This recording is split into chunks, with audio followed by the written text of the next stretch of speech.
The mission in 2027 is not to make Sifuna senator. The mission in 2027 is to rescue our country.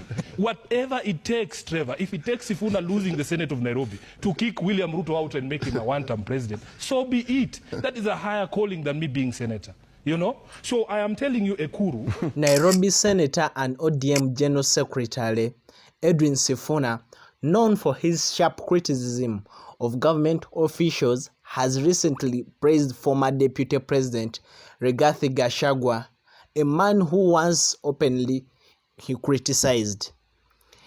During a public gathering, Sifuna said that this government has become so bad that even people like Rigathi Gachagua are starting to look like good people. The statement was unexpected, causing a stir across all the political spectrum. To understand this remarkable shift, we must first remind ourselves of who Sifuna and when Sifuna and Gachagua were both critics of each other.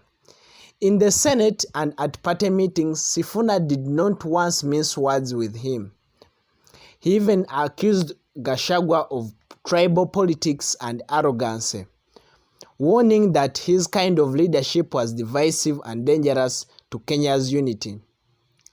The deputy president is running the government of like a villager, Sifuna said in 2023, dividing Kenyans along ethnic lines.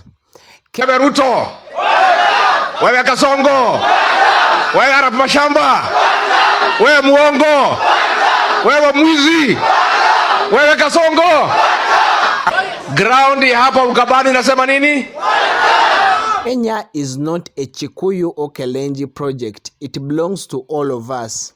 Fast forward today, the tables have fully turned, and Rigathi Gachagua, once a loyal deputy to President William Ruto and a co-architect in the bottom-up economic agenda built by President Ruto, is now one of his toughest opponents, now one of President Ruto's loudest critics. He has openly accused Ruto's administration of betrayal and breaking campaign promises, sidelining with the people who helped him get into power. In Nyeri, for example, Gachagua addressed his supporters with a fierce honesty. The people who struggled with you will replace him. I want to tell you, Trevor, the anger that I feel from Kenyans in 2027, we will just say anyone but Ruto. Anyone but Ruto. There will be no room for sentiment. There will be no room for saying, oh, we want this expert on this and this expert on that. We want to rescue our country. We want to live in a country that is free. People are living in fear. Have forgotten you.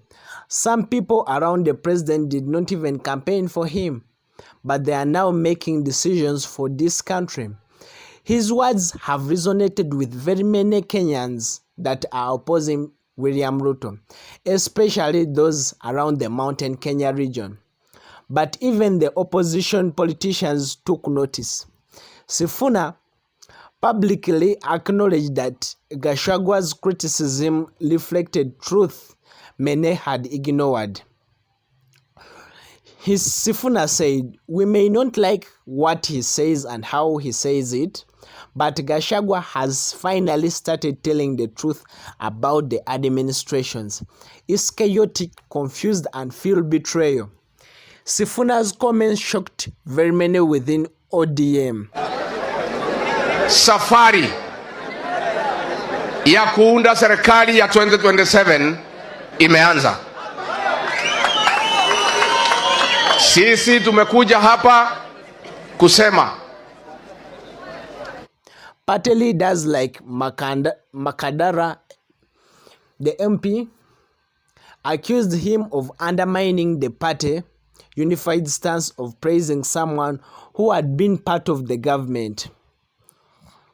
Aladwa even warned Sifuna that you cannot speak for the party while praising those that we fought in 2022.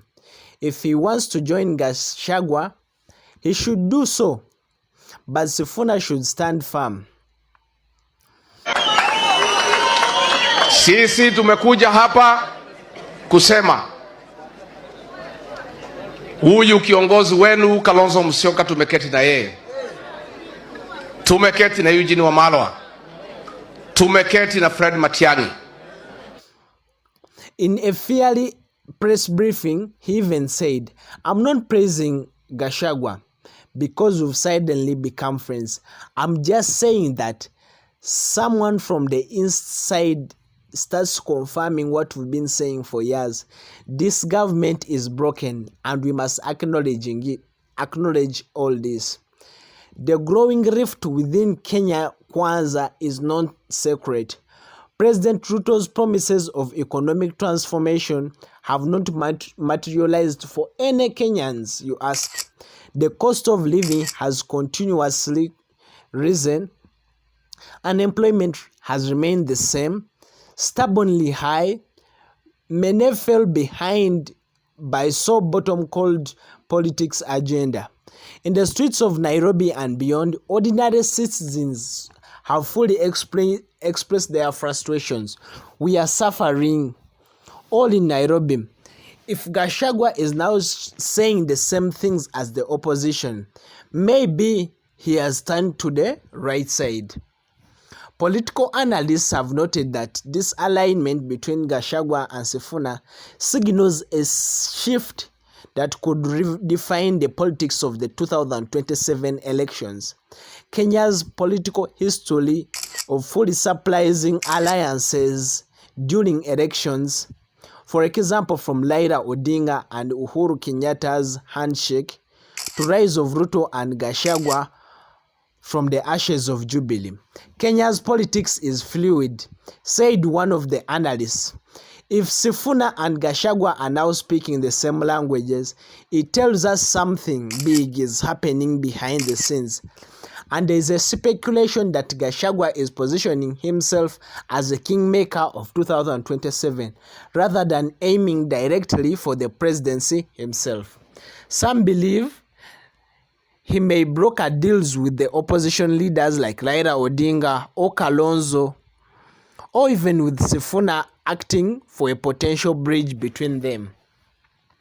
This isn't about just politics. Sifuna has always insisted it's the truth, and sometimes the truth comes from the most unexpected mouths.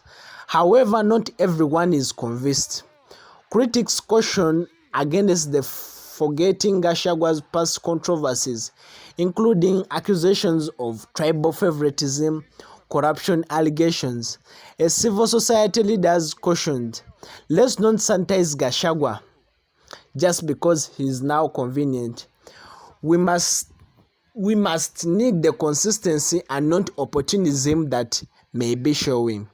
Still, in high-stakes game of politics, today's adversary can quickly change and become tomorrow's ally.